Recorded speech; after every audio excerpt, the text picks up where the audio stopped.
Hello, everyone. We would like to welcome on the annual 2023 results investor call. My name is Marek Tymiński. I'm a founder and the CEO for CI Games, and together with me today, David Broderick, who is the CFO for the group. Morning.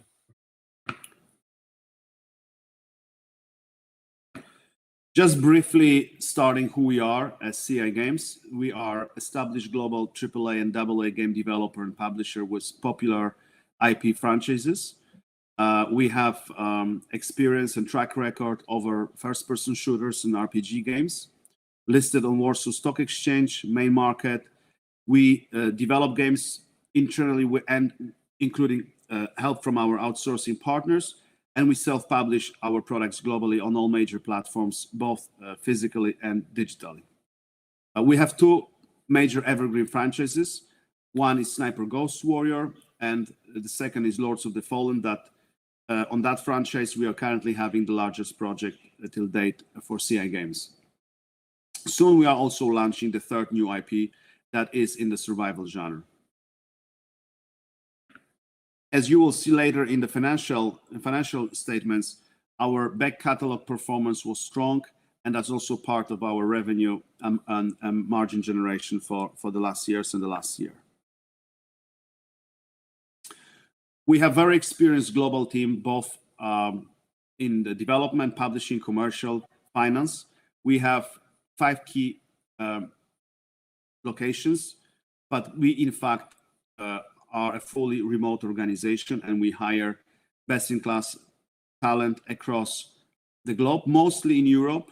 The time zone is always advantage for us. We prefer to have people in a similar time zone. Currently over 160 internally, and we are engaging almost 300 people in total full-time, including talent working for our partners. Over 130 people internally in the game development. It's important remark to say that as of end of last year, the team size internally got a bit lower. That was, again, further changes inside our mostly development and QA teams. And currently that number, which is over 160 people, is the latest number as of end of March 2023. I think very important aspect of, again, remote game development that we think is our strong advantage so far and going forward. We have a strong track record. The last bigger game, Sniper Ghost Warrior Contracts 2, was developed 90% remotely.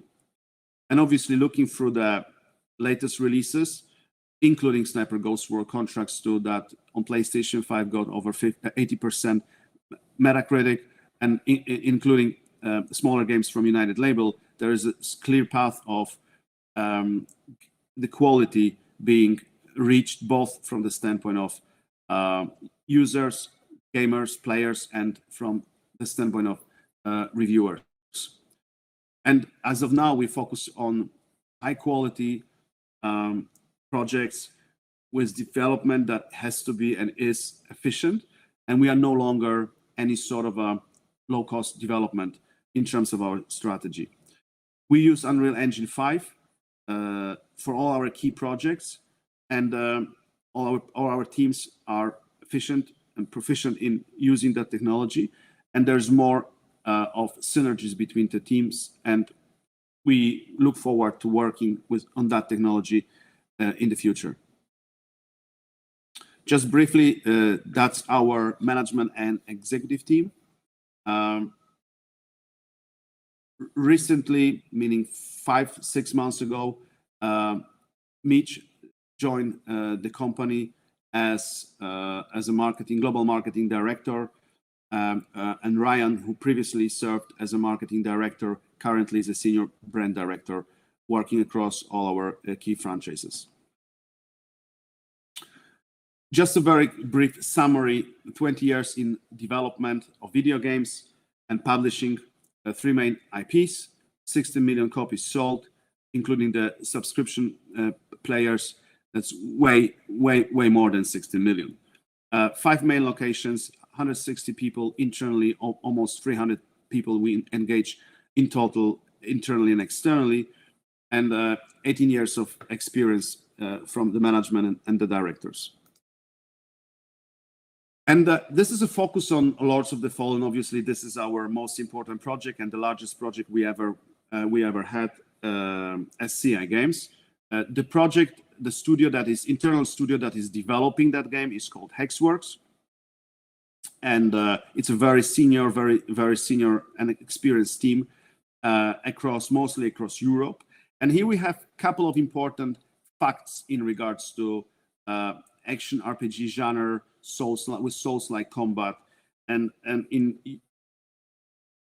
we see some of the important aspects of latest release of Elden Ring that sold over 20 million copies within the first 12 months. That basically made a very strong point of bringing Souls-like action RPG genre that was, to a degree, a niche genre to a huge volumes and a mainstream audience. And we will speak about that in a second. We absolutely see that being a great opportunity for us with Lords of the Fallen.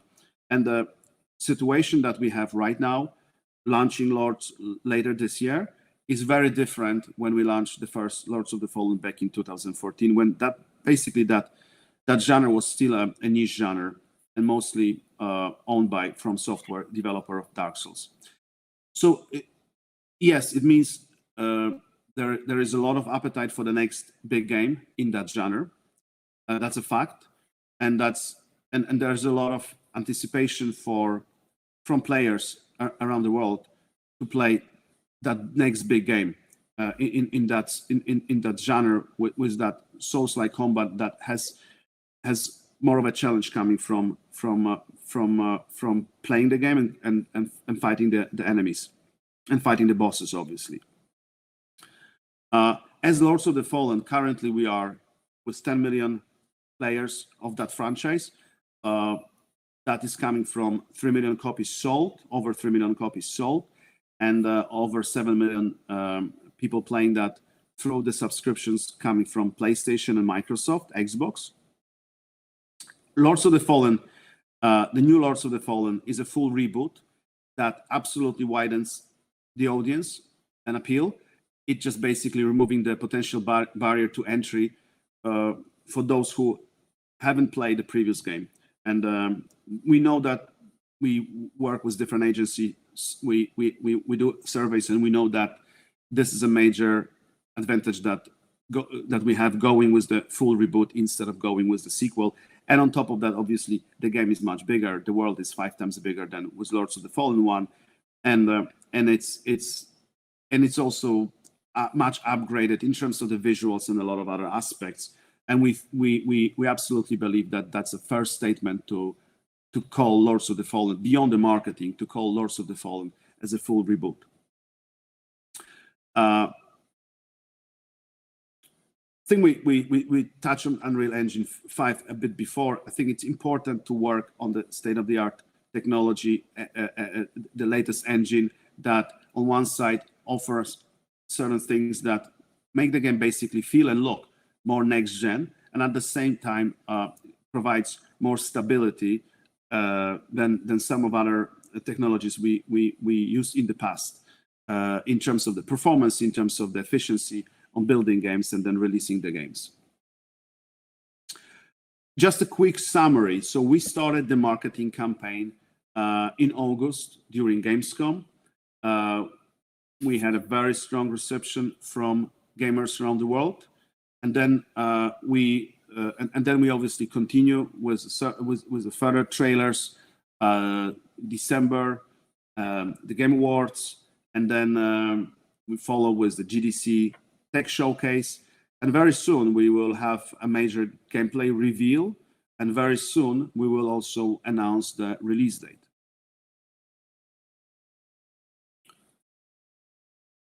This is something that I already said on the previous slide.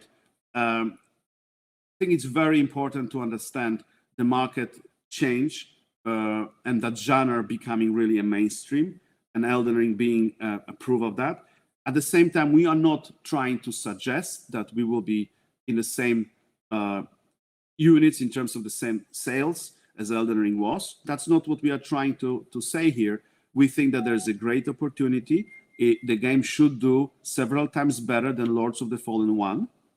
And we think this is a great opportunity with the current game we have.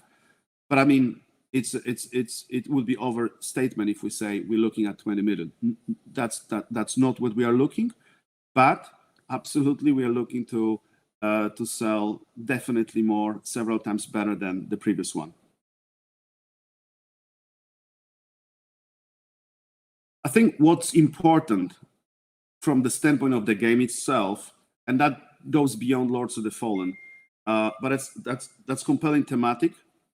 That's the genre and the innovation and the gameplay that the game is offering.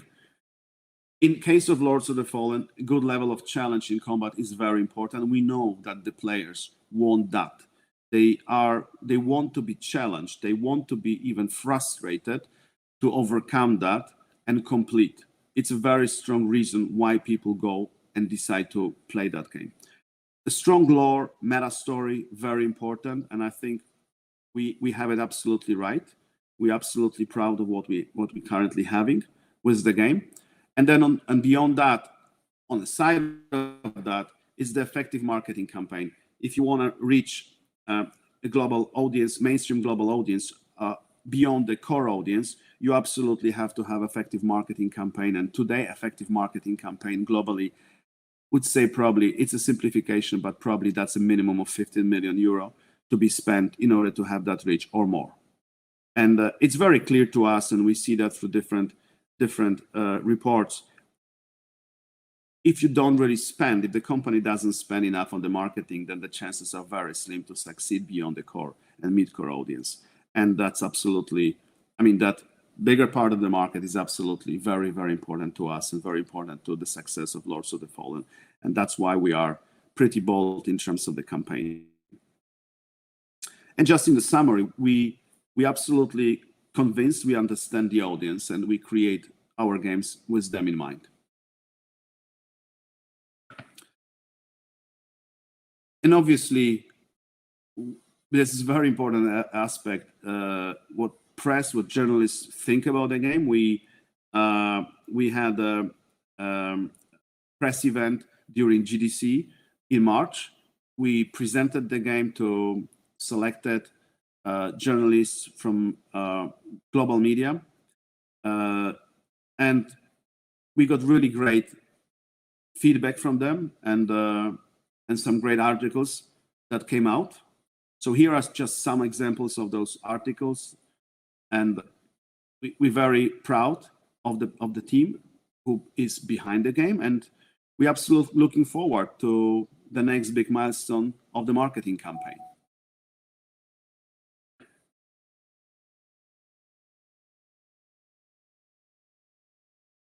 I think in terms of the project status, I mean, that's important. We are currently during the QA phase, testing and fixing bugs and polishing the game. The game is pretty much close to be completed, or I mean, it's never done at the release. It's also never done 100%, but we are very, very close. And that process works as expected. We still need a bit more time to be able to decide on exact release date, but we are very committed that this will be soon, and the release date will be announced publicly. In terms of executing against the detailed sales and marketing plan from now on up to the release, I mean, that goes together because at the same time we are speaking to the physical retailers and digital stores. We have a very strong feedback from some of the biggest retailers globally. And I mean, it's too early to tell exact number, but we look to ship at least 500,000 copies physically, globally. And we absolutely have a strong commitment from the digital stores. They consider that game as their top priority, and we expect a certain high level of commitment, high level of support from their side before and at the launch. We think in terms of the split between physical and digital, based on the latest numbers from other releases, we think that in our case, this could be between 30 to physical and 70 to digital. It could also end up to be a bit more digital than physical, but that's just our estimation. Obviously, we will see further once we launch the game. But the physical part is still very important to us. It's also it's important not just because of that generates a strong revenue and margins, but it's also important from the branding standpoint to have a right exposure across other AAA games on a physical format. We have a clear pricing strategy, so we're very much in line with other AAA releases. So we have not yet announced our retail price, but you should expect a very similar retail price to other AAA releases that have been coming to the market recently. And we will also have a deluxe edition that will cost a bit more and will offer very meaningful content. And we expect that a big part of the audience will decide on buying the deluxe edition versus the standard edition. A number in terms of the conversion, what we saw previously, one of the previous titles, initially we had over 45% of, depending on the platform, of consumers deciding on deluxe edition versus standard edition. Again, we look forward to have a similar mix with Lords of the Fallen, but again, this is just estimation as of now. David, that's to you. Thank you, Mark. Obviously, just to bring you through the highlights of 22. 22 was obviously a year of no releases and is effectively the performance of the back catalogue. So net revenues at just over 56 million, strong EBITDA at 16.1 and a net profit of 8.6. All giving an EBITDA margin of 28.4 and a net profit margin of 15.1.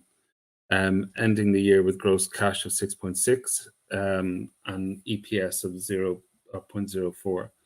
The next slide on the P&L, which I'll walk you through, I think really shows the real underlying performance.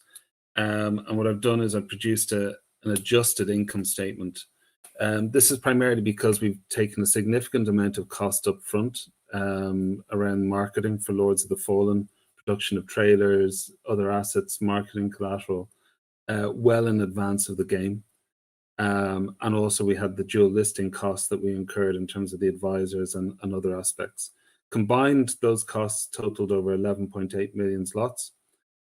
So if you look at this and you read across and you look at the EBIT margins and you look at the EBITDA margins and the margin, gross margin and net margins, you can see they're generally in line with last year and not far off that performance.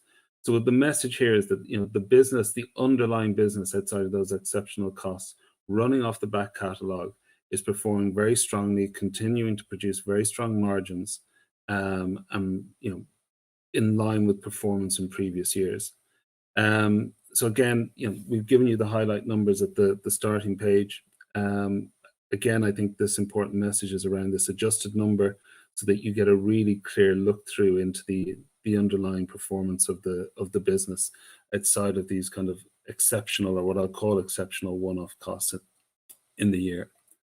On the balance sheet, again, our total assets increased 18%, and this is obviously, as in a year absent of releases, we continue to invest into the development of games, most of those being Lords, the Sniper franchise, Scorpio project, and Project Survive, being the three kind of major projects that the group has underway at the moment.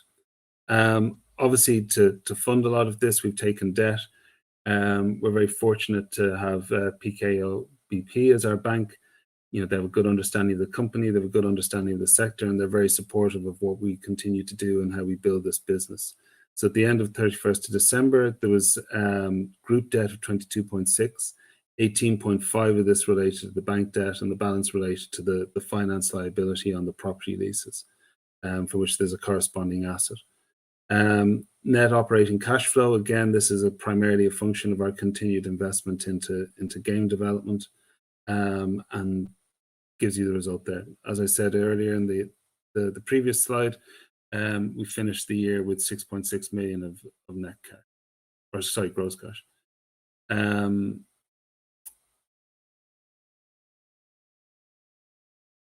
We've obviously previously presented on the strategic roadmap, but Mark, I don't know whether you want to. Yeah, I think it's important just to state that again. I think just to make it clear, that's our strategic. Those are the strategic pillars and timeline. We have 7 pillars, and obviously, pillar number 1 is around Hexworks and Lords of the Fallen, and then Project 3. Pillar number 2 is around Underdog and the partner studio, Sniper Ghost Warrior. Pillar number 3 is around Project Survive. That game is also getting more and more advanced. So hopefully later this year we can share more information and potentially start a campaign for that game. Pillar number 4, that's United Label. I think it's clear. It's the segment of the smaller games coming from the indie developers. Pillar number 5 is Underdog, Project Scorpio, very important project going forward for us, where this is not just a premium game, a premium release, but it's a premium release with game as a service post-release. Pillar number 6, the Project Potential, and obviously this is something we're looking forward into the future.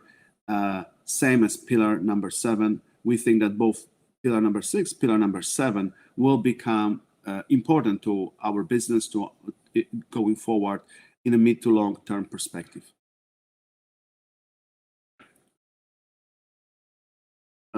I think we have more information in the presentation. The presentation is available on the website.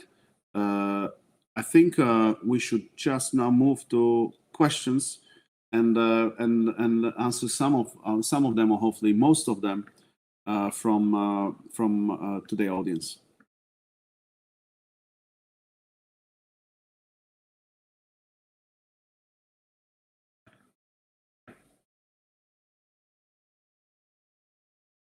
I suppose, Mark, just to jump off, one of the questions here, I mean, how are you feeling after today's results, and how are you feeling about the outlook for 2023?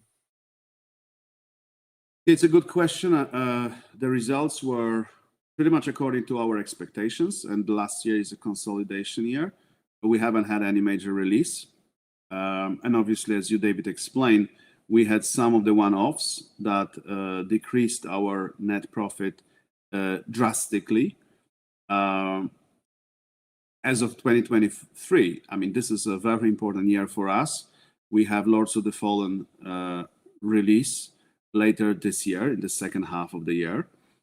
And we look forward to that. This absolutely looks as the best ever year, significantly better than ever before, and that can get the company to the next level.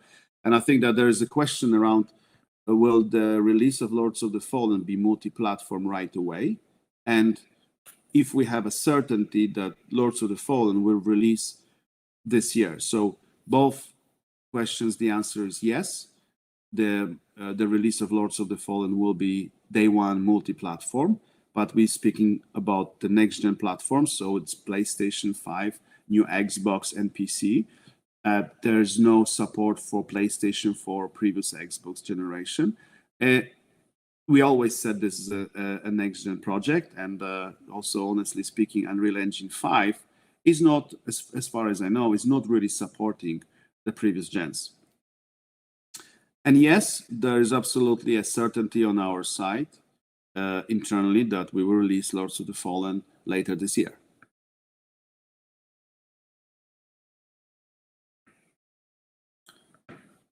How do you feel about combat in Lords of the Fallen as its most important aspect in Souls-like games?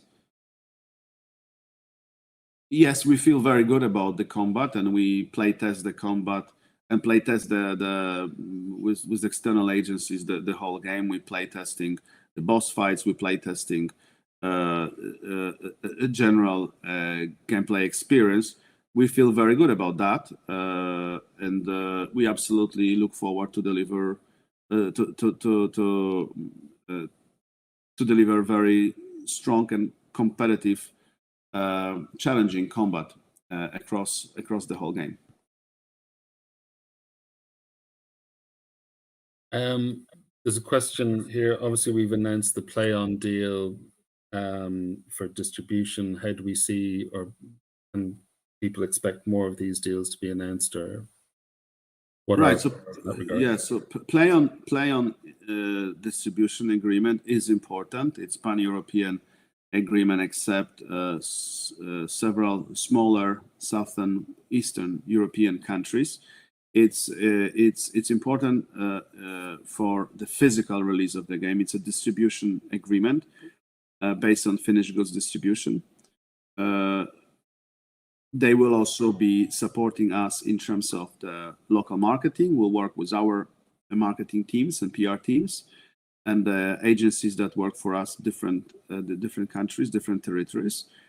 I mean, look, this is a very established company working for some of the largest publishers in distribution in Europe, including, I think, Electronic Arts in France and Nintendo in the UK. So we know each other for long, and I think it's a very good partner for Lords of the Fallen. And yes, we're looking forward to obviously announcing more distribution deals. We will be announcing the distribution deals that are big enough to be announced. Obviously, we'll not be announcing every distribution agreement we have or we had. But yes, we are looking forward to more. And I think it's also interesting with PlayOn. They just recently released Dead Island 2. And that was their own game coming from their own studio, according to our knowledge. Somehow similar in terms of the scope, the team to us. And it's interesting, they sold over 1 million copies within the first 2 days from launching that. So again, we're not suggesting we will do that number or another number. But I mean, it's definitely the segment, the volumes that they know well, and I think they know how to max out in that sort of a range. That should also be very helpful to us. Lots of people very eager to find out when they can get to see more gameplay, any future announcements that we can talk to, or where people can get to see more of the game, or what we can say at this point. Yeah, we will be showing more gameplay very soon. So in the next weeks, we will be showing way more gameplay, and we will be announcing the release date. Nothing else we can say right now, but it's soon. It's soon, or it's very soon. Again, just some questions around expectations around digital versus physical, and how we see that maybe rolling out. Yeah, that's what I already said, but it's a good question. We think that this is between probably 30, bit less than 30 on physical and 70 on digital, at least initially, and then probably this will move more towards the digital. Again, this is our estimation. It's we'll have more details after the launch of the game, but that's based on some of other numbers that we recently saw from some other bigger games.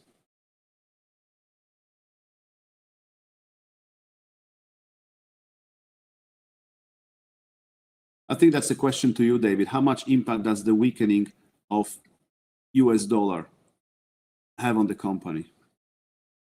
I think certainly for the last kind of 12 months, it continues to kind of hover around the similar levels that it's been at or that it is at today. I think, again, the benefit for us is that I think our major pairings are probably kind of dollar on the revenue side, and then from a cost perspective, we're probably predominantly euro. And again, the diversity and the mix of our footprint and our kind of global footprint, both in terms of sales and both from an operational perspective, I think help us in that regard. But like I said, at the moment, that kind of €1 to 110 rate has been the prevailing rate, certainly for the last year to 2 years. The outlook similarly is around the same kind of levels. We'll look to monitor that as best we can, but at the moment, there's no real change from where it has been in like I said, the last year to 2 years. I think, David, if you can just add a bit more potentially on kind of the side of what percentage or costs are in Polish zlotys for investors to understand. Obviously, that's the minority of our costs, but if you can just give a bit more of a highlight here for people to understand that it's really more between the dollar and euro for us than the dollar. Yeah, I mean, in terms of our Polish costs, I mean, I would say they're primarily linked to our, I suppose, administrative functions. So in part, IT, finance, legal, HR. We obviously have an office facility in Poland, in Warsaw. But from a headcount perspective, that is a very, very small proportion of our total overall headcount. The majority of it on the development side, which is where certainly probably 80 to 90% of our headcount sits out. The vast majority of that will be in the Eurozone or outside. That is all predominantly kind of euro.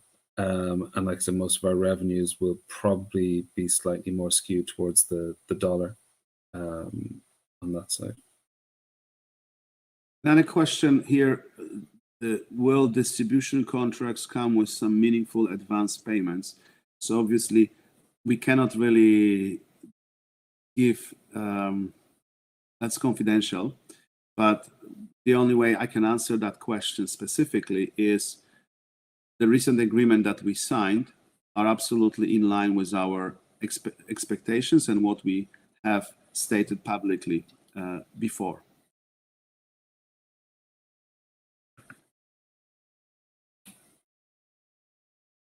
Okay.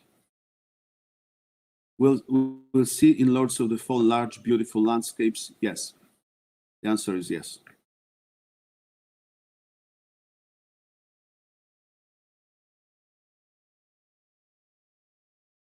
Will you work with high view YouTubers and Twitch streamers to build hype before release? Yes. The answer is yes. The dual listing, David, that's a question to you. Yeah, I mean, that's a process that we were very, very advanced in, near to kind of concluding it. I think what we saw, and we've effectively paused that process, given the kind of both global equity market conditions and certainly some of the peer group that was listed in London and their kind of performance. So again, it's a process we've gone through. We got to a pretty advanced stage on it, and it was the conditions at that point that have made us pause that process at this point in time. Last year, you mentioned the issue of talks with strategic investors. Can you say more about this? Obviously, the conversations and the discussions with strategic investors are all confidential. I can only tell you that we have been pretty much in contact, and we have live contacts with most of the strategic investors, if not almost every strategic investor. So yes, the conversations are absolutely there. And at this moment, we're looking forward to, first and foremost, release Lords of the Fallen. And then we'll see, if there are opportunities to partner and how to partner with potentially strategic investors.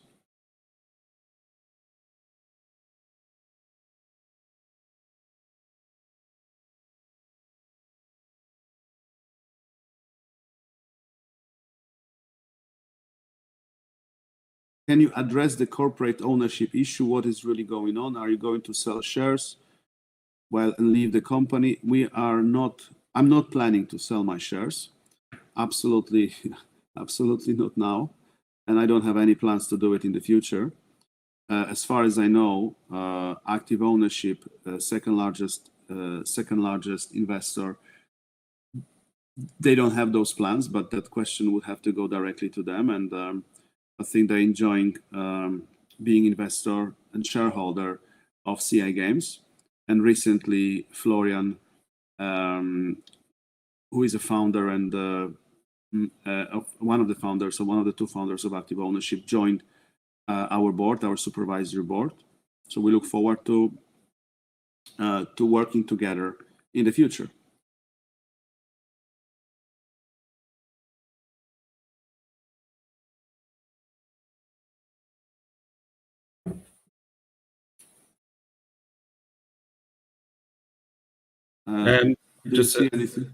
Just a question about cash flow and how we manage that over the next while.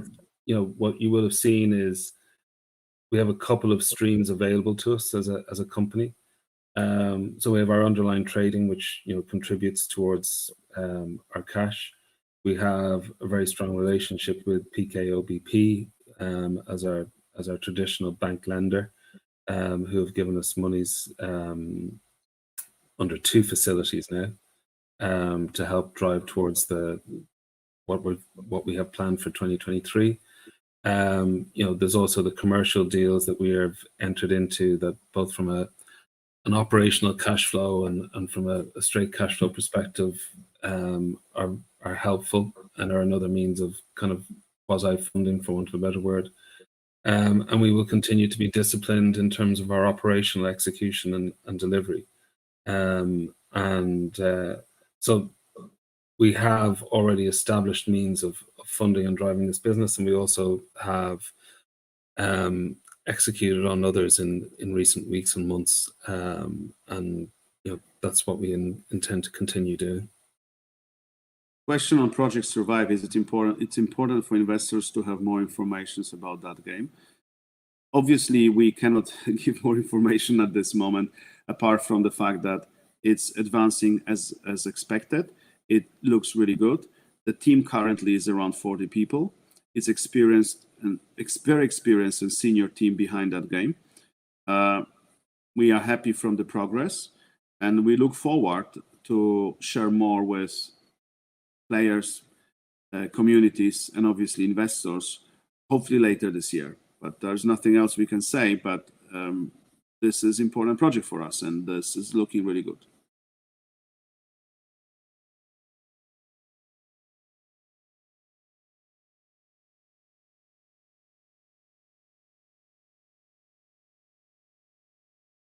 And why are you convinced that you understand players' expectations? I think that's we try to be, and we are, as analytical as we can, and that's a common practice, especially among the bigger developers, bigger publishers. So we obviously have feedback from we do focus groups, we do play testing, we work with different agencies that are feedbacking all our projects, different stages, different milestones. So we hear a lot from the external on projects that we develop and bring into the market. That's not only Lords of the Fallen. Obviously, Lords of the Fallen probably has more of that than other projects because the project is the largest we have. So based on that, yes, you never know 100%, but I think we have a very good grip and very good understanding of players' expectations, and I think we absolutely looking forward to satisfy those expectations. Question here: do we expect any more kind of one-off or one-time events to impact 2023? No, I think the activities, unlike last year around marketing, will be more aligned with the release of the games in the year that they arise, unlike last year. And obviously the costs associated with the dual listing were exceptional and tied to that, and again, that was a process that we were very, very advanced into the latter stages of before we paused it. So no, at this point, don't expect any similar type or related out of sync costs to occur.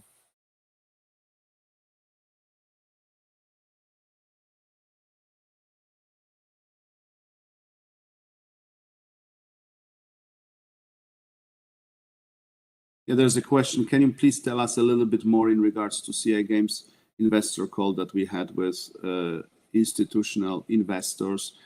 Should we expect some investors over 5% shares? So obviously, I think that as any public company that has an interest from institutional investors, that's in the best interest for the company and for the shareholders of the company. For the company to meet with investors, institutional investors, we also meet with institutional investors abroad. We also do investor calls abroad. We did one with Jefferies a few months ago as well. I think what I can say based on around that particular investor call with Polish institutional investors, we had a lot of interest. Almost 30 institutional funds were at the investor call. So I think we had some very good questions, and I think this also helps the institutional investors to understand our business better, the company better, and what basically they can expect.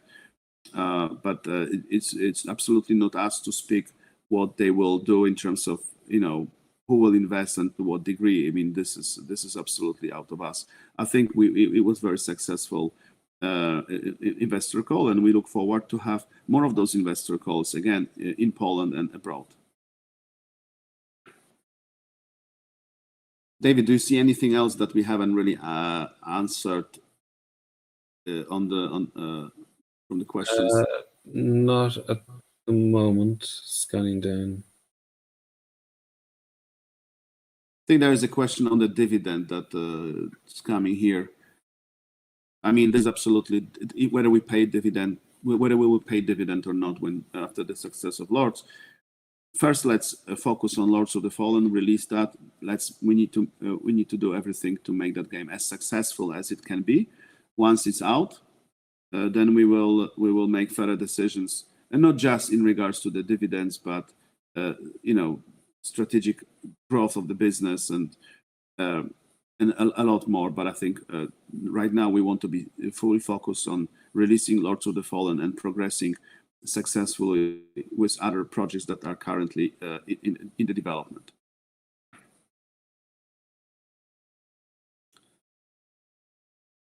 I think we answered pretty much most of the questions. Some questions are asking around the same, so I think we're not going to be repeating that. Yeah, I think we're good, David, unless you see anything. No, I can't see anything else there. So. All right, thank you very much for taking part in the investor call from CI Games, and look forward to the next call together. Thank you very much.